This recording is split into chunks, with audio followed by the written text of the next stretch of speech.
Have you ever felt like your heart was shattered and wondered how to heal it the right way? Haya never imagined her nikah would lead to this. The girl who once stood in front of the mirror smiling in her ivory hijab, eyes glowing with dreams, now sat on the edge of the bed, her back turned to her husband, holding in tears that burned her throat. Salar wasn't asleep either. He lay with his eyes open, staring at the ceiling. The silence between them had grown so loud, it echoed more than words ever could. It wasn't always like this. Their beginning had warmth, shared jokes in the kitchen, late-night walks after Isha, duas whispered together, but slowly reality arrived. Bills piled up. Salar worked overtime to cover rent. Haya started feeling unseen. This is the story of Haya and Salar, two souls who loved each other once, but nearly lost everything until they turned back to Allah. They had been married for 5 years, a young couple, only 22 and 25, who moved to the UK hoping for a fresh start. But slowly, life began to chip away at the love they had built. It began with the small things: a missed good morning, a delayed reply, a dinner eaten in silence. Haya would cook and try to talk, but Salar would scroll through his phone. Salar would work long hours to provide, but feel unappreciated the moment he stepped inside. One evening, everything snapped. Haya stood in the kitchen, her voice trembling. "You forgot to send your half of the rent again. I reminded you twice, Salar." He didn't even look up from his phone. "I said I'll do it. Why are you always nagging?" Her heart cracked. "Nagging? I handle everything, and you don't even notice how distant you've become." He raised his voice now. "And you think I enjoy this? I'm working 10 hours a day, Haya. You don't understand pressure." The plate she was holding slipped from her hands and shattered on the floor, loud, final, like a warning bell. That night, they didn't speak. Not at dinner, not before bed, not even during prayer, because the truth was, prayer had quietly left their lives months ago. This wasn't how they imagined marriage, but it's how so many marriages break, not from one big fight, but from 1,000 small silences. Poor communication was only the beginning. The financial stress of living abroad weighed on them both. Salar took on extra shifts. Haya tried to manage groceries and bills, but the money never felt enough, and neither did the effort. Then there were the in-laws, the calls from Salar's mother, the subtle insults, the guilt-tripping. Haya tried to be respectful, but there were no boundaries. Salar, out of fear of disrespect, never stood up for her, so she stayed silent, and that silence turned into resentment. They no longer prayed together, no more shared duas before sleeping, no spiritual connection, just a busy schedule and two people drifting in the same house. They were both exhausted, and yet neither of them wanted to give up. One night, long after a fight, Haya sat on her prayer mat, tears soaking the carpet, her voice trembling in sujud. She didn't even have the words, just, "Ya Allah, please fix what I cannot." She opened the Quran and her eyes landed on a verse. "Indeed, with hardship comes ease."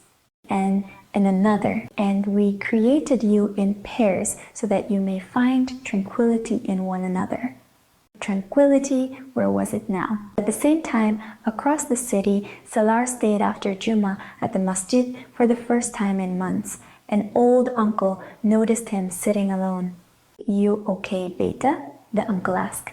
Salar shrugged, trying to sound strong. "Just marriage stuff." The uncle smiled gently. The Prophet patched his own clothes, swept the house, joked with his wives. You know what made his marriage strong? Mercy, not pride. Something shifted in Salar's chest. That night, when he came home, Haya was setting the table. He didn't wait. He simply said, "I want to try again, but properly, with the Quran and Sunnah this time." Haya looked up, surprised, her eyes red from crying. She whispered, "I was praying for the same." And so they began again. It wasn't perfect, but it was real. They made a rule: no more yelling, no talking over each other. When one spoke, the other listened. They replaced sarcasm with sabr, attacks with kindness. They sat together and made a budget, nothing fancy, just honest planning, and they began giving a little sadaqah regularly, even if it was 2 pounds a week. Salar started helping around the house, remembering the hadith, "The best of you are those who are best to their wives." And Haya began showing appreciation for his efforts again. They gently set boundaries with family. Salar told his mother, "I love you, but I need space to be a good husband too." Haya responded with respect, not bitterness, and slowly even the family pressure softened. And most importantly, they started praying together again. Even if they fought during the day, they stood shoulder to shoulder at Isha. Sometimes silently, sometimes with tears, but they never ended the night without a shared dua. Our Lord grant us from among our spouses and offspring comfort to our eyes and make us leaders for the righteous.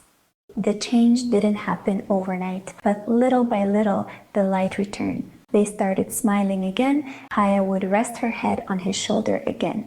Salar would make chai for her before work, even on days they weren't talking much. Love came back, not like before, better, because now it was built on Allah. They healed, and maybe that's the miracle of Islamic marriage. When you place Allah between your hearts, even what's broken can become whole again. So if you're watching this, wondering if your relationship is beyond saving, don't walk away yet. Try one more time. But this time, start with Allah. Because love without faith is like a house without a roof. Eventually, life will pour in and ruin everything. But when faith becomes your foundation, even the storms can break you. Key tips Haya and Salar used to rebuild their marriage through the Quran and Sunnah. They began practicing the Sunnah of gentle speech, choosing softer words, listening without interrupting, and validating each other's emotions instead of reacting. 2. Set clear boundaries with in-laws. With wisdom and mutual agreement, they respectfully redefined their private space as a couple, honoring their parents without letting anyone control their marriage. Made time for worship together. They revived praying Fajr and Isha in Jama'ah, reading Quran together after work, because reconnecting with Allah side by side helped reconnect their hearts. Simplified their lifestyle to reduce financial pressure.